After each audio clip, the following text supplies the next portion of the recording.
Aujourd'hui on se retrouve sur une vidéo tant attendue. C'est une vidéo où je vais vous raconter une seule histoire, mais une histoire bien flippante, vous allez voir. Alors pour se mettre dans le bain, je vous invite à vous mettre dans les conditions. N'hésitez pas à éteindre la lumière. Et sans tarder, on va commencer tout de suite le trait d'horreur. Donc ça va être l'histoire d'un jeune enfant qui va subir des choses horribles. Et je vous assure, ça va être vraiment bien flippant. Loan n'était qu'un enfant lorsque c'est arrivé. Il habitait une vallée isolée, encerclée par des montagnes au sommet vertigineux, projetant des ombres cauchemardesques. Ici rares étaient les belles journées ensoleillées et les pluies abondantes contribuaient au développement d'une végétation luxuriante. Face à ce climat morose et à cet isolement extrême, la population avait tendance à fuir pour gagner les grandes villes. Taux de chômage élevé, chute de l'immobilier, la vallée n'avait vraiment pas la cote. Alors là déjà on démarre bien, on est dans une ville où il n'y a que des chômeurs, mais vous imaginez ? Comme la plupart des jeunes de son village, Loan allait à l'école à pied car les transports en commun étaient quasiment inexistants. C'est sur ce trajet qu'il passait devant la demeure de la voleuse d'âmes, telle qu'on l'avait surnommée à l'époque des faits. L'endroit était inhabité depuis que la vieille dame avait sombré dans la folie.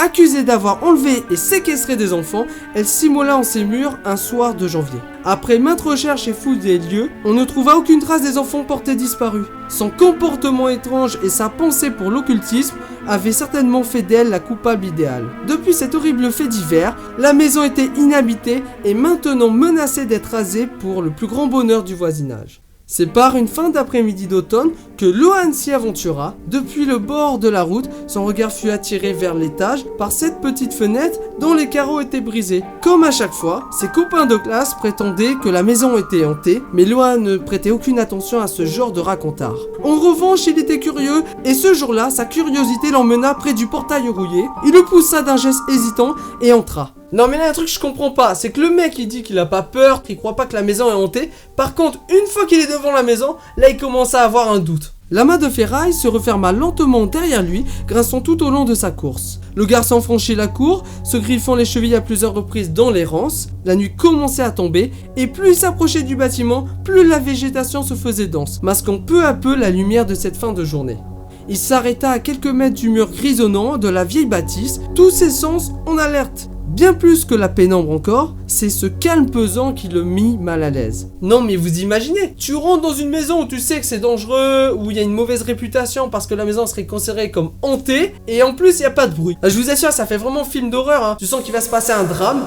Bien plus que la pénombre encore, c'est ce calme pesant qui le mit mal à l'aise. Aucun bruit dans les mauvaises herbes environnantes, pas même un oiseau gazouillant dans les branchages, un silence inquiétant, seuls les craquements des feuilles mortes sous ses pas se faisaient entendre. Loan regarda brièvement en direction de la fenêtre de l'étage et s'avança vers la porte de bois entrouverte, guidé par ce besoin d'assouvir sa curiosité. Le hall d'entrée était tapissé d'une toile de jute s'apparentant aux peintures que l'on peut admirer dans certaines églises. Ces motifs représentaient des scènes de la Bible montrant le Christ entouré de ses apôtres. Au bout du couloir se trouvait l'escalier menant à l'étage. À mi-chemin, un rongeur gisait sur le sol, baignant dans son sang. Loan entreprit la traversée du long corridor d'un pas sûr et rythmé, au milieu d'une odeur nauséabonde, mélange de pourriture et d'humidité. Son esprit lui joua des tours. Il lui semblait que les personnages de la toile l'observaient et le suivaient du regard, comme s'ils étaient vivants. Non mais là, ça fait vraiment penser aux films d'horreur. Vous imaginez ? T'as l'impression d'être observé à travers les tableaux, t'as les objets qui bougent. Franchement, ça devient trop flippant là, je vous dis. Hein. Non mais là, c'est abusé, le mec, il est trop courageux. Cette sensation désagréable lui donna le tournis.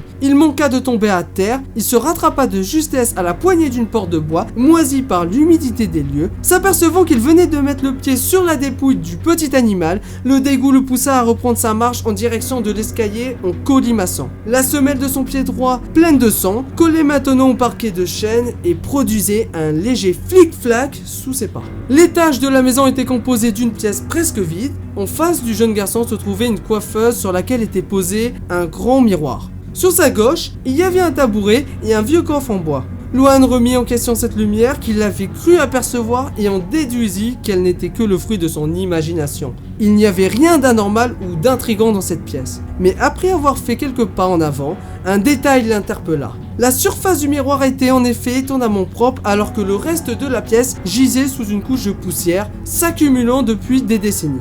Ce constat le mit mal à l'aise et une petite voix imaginaire lui chuchota de fuir. Avant même qu'il ne réagisse, l'abominable se produisit. Le regard en direction du miroir, il vit le sang couler de ses yeux, mais chose irréelle, il ne le ressentait pas ruisseler le long de sa peau. Pourtant, la paume de sa main qu'il venait de porter à son visage en était bien recouverte. Il était d'un rouge foncé presque noir. Un hurlement d'horreur s'échappa de la bouche débordante de sang du jeune garçon. Il finit par s'effondrer, se tapant violemment la tête contre le parquet. Sa chute souleva un nuage de poussière.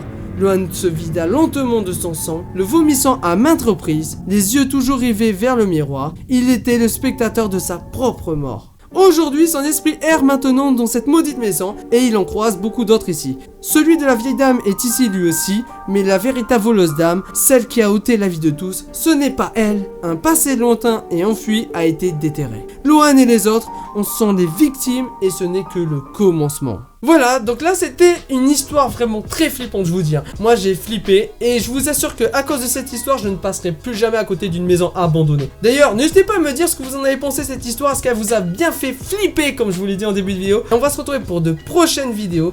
A très vite les amis, ciao!